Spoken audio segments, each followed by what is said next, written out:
안녕하세요 구독자 여러분들. 오늘은 당구인들이 알아두면 좋을 유용한 지식들에 대해 알아보겠습니다. 자, 그럼 시작하겠습니다. 가끔 당구를 치다 보면 팁을 교체할 시기가 찾아옵니다. 팁이 박살이 나거나 팁의 배가 나올 여유가 없어졌을 때 팁을 교체하게 되는데요. 팁을 교체하고 나서 게임을 하다 보면 팁이 똑 하고 떨어져 나가는 경우를 볼 수 있습니다. 거기엔 몇 가지 이유가 있겠지만 가장 큰 이유는 팁과 선골의 수평이 맞지 않는다는 것입니다. 이럴 경우를 대비해서 팁을 교체하실 때 간단한 선골 수평 작업과 팁 밑면 수평 작업 이후 이런 식으로 요리조리 돌려봐서 팁과 큐가 같이 돌아갈 때까지 해주시면 됩니다. 어때요? 참 쉽죠? 경기가 끝나면 당구장 사장님이나 선수들이 테이블 청소할 때 모포로 비비는 모습을 볼 수 있습니다. 모포로 문지른다고 해서 초크가루가 닦이는 것도 아닐 텐데 왜 굳이 청소를 하는 걸까요? 단지 미관을 위해서 하는 걸까요? 그것은 바로 정전기를 이용한 청소이기 때문입니다.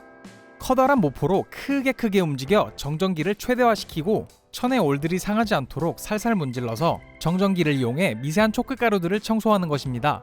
물론 삑사리가 난 자리는 보기가 안 좋으니까 빡빡 문질러야겠죠? 아참! 그리고 테이블에 생기는 이런 흰 반점들, 이건 순간적인 큐 스피드로 인해 공과 라사지의 마찰력으로 인한 일종의 화상이라고 생각하시면 됩니다. 이거 초크가루 아니에요. 우리 모두 큐를 사용합니다. 빠른 사람들은 당구를 입문한 지 1년만 돼도 개인 큐를 하나씩 장만하게 되는데요. 본인의 개인 큐를 장만하면 가장 첫 번째로 확인하는 게 바로 밸런스입니다. 당구를 오랫동안 즐기신 분들은 손으로 잡기만 해도 어느 정도 밸런스를 느끼겠지만 저처럼 초보이신 분들은 수치로서의 밸런스가 가장 편리한데요. 지금부터 딱 말씀드리겠습니다. 상대 무게 곱하기 3.3은 하대의 무게입니다. 상대 120에 하대 380 이상이라는 수치도 있고요. 밸런스를 위해서 무게추를 달기도 하고 무거운 그립을 끼기도 합니다. 이 비율만 기억하시면 극단적인 언밸런스는 피하실 수 있습니다. 하지만 여러분, 밸런스는 사람 신체마다 다 다르고 공을 구사하는 구질마저도 다 다르기 때문에 정답이란 건 없습니다. 그러니 본인이 편한 밸런스를 맞추고 거기서 생기는 커브 현상과 스커드 현상을 잘 이해하신다면 큰 불편함은 없으실 겁니다.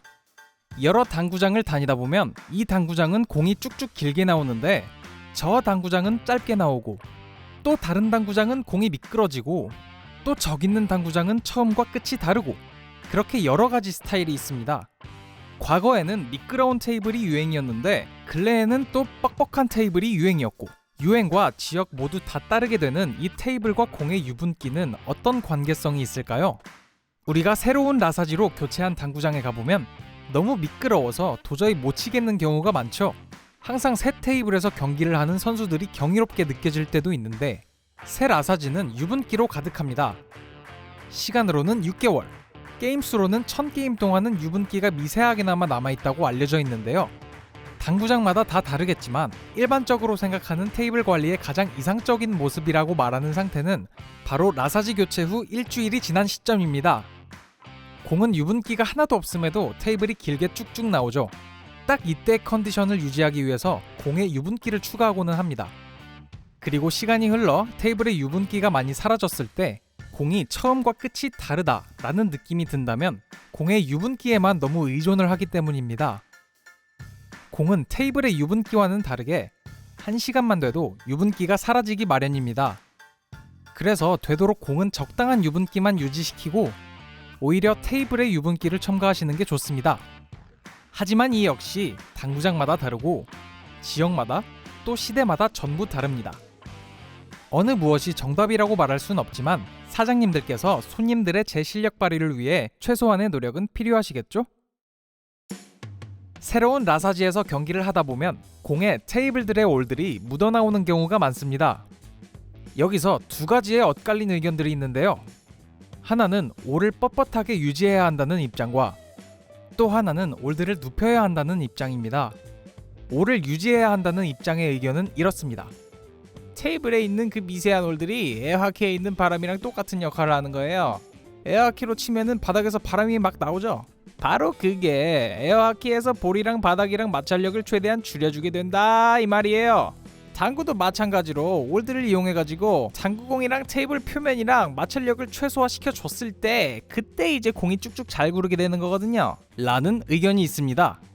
이와 상반된 올을 눕혀야 한다는 입장의 의견은 이렇습니다. 새 테이블이 안 구르는 이유가 바로 올이 뻣뻣해서 그런 거거든요. 없앨 필요까지는 없는데 올을 좀 눕혀주시는 노력 정도는 해주셔야 공이 잘 굴러가게 됩니다. 서로 완전히 상반된 의견인데 지역마다 다르고 사람마다 다르기 때문에 어느 쪽이 정답인지는 저도 잘 모르겠는데요.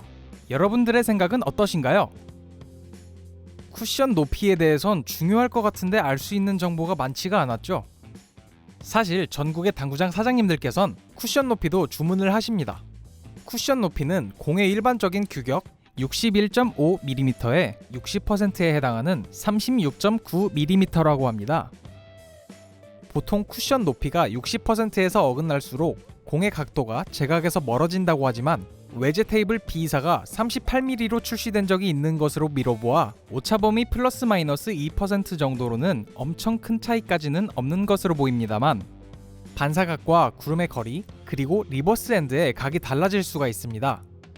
일반적으로 알려진 상식으론 쿠션 높이가 낮았을 땐 반발력이 강해진다고 합니다. 하지만 나사지가 노후가 되면 V자 형태의 반발만 생겨서 회전이 제대로 먹지가 않게 됩니다. 장점으로는 횡단이나 더블 같은 공이 구사가 쉽게 된다는 데 있습니다. 어디서부터 60%의 이야기가 시작됐는지는 모르지만 당구에서만큼은 과학적인 접근이 정말 적었다는 생각이 드네요. 대한민국 당구 역사상 단연코 가장 예민한 문제이자 말 많은 문제, 바로 핸디입니다. 핸디는 상호 간의 실력 차를 감안해서 고수에게 핸디캡을 씌우는 게임 운영 방식인데요. 에버를 보고 핸디를 측정하기엔 공 구사 능력과 상대성에 따라 차이가 생길 수가 있고 승률로 따지기엔 당구장마다 핸디의 격차가 심화될 수밖에 없습니다. 현재 Q스코어의 권장 핸디표입니다. 0.5의 에버를 가지면 22점을 두고 1의 에버를 가지면 32점을 둡니다. 이론만 따졌을 땐 22점이 본인의 에버리지를 사용해 22점을 칠 때까진 44이닝이 필요하고 32점이 32점을 칠 때까진 32이닝이 필요합니다. 이렇게 극단적인 예시뿐만이 아니라 3점 차이만 나도 절대 이길 수가 없다는 추론이 나옵니다. 그렇다면 이 권장 에버리지표는 무엇을 근거로 만들어진 걸까요? 제 개인적인 생각으론 그나마 가능성 있는 게 플레이 시간이 아닐까 싶습니다. 고점자는 에버리지가 높지만 그만큼 많은 점수를 내야 되기 때문에 빨리 끝나진 않을 것이고 저점자는 적은 점수를 내지만 많은 이닝이 걸려있기 때문에 쉽게 끝나지는 않겠죠.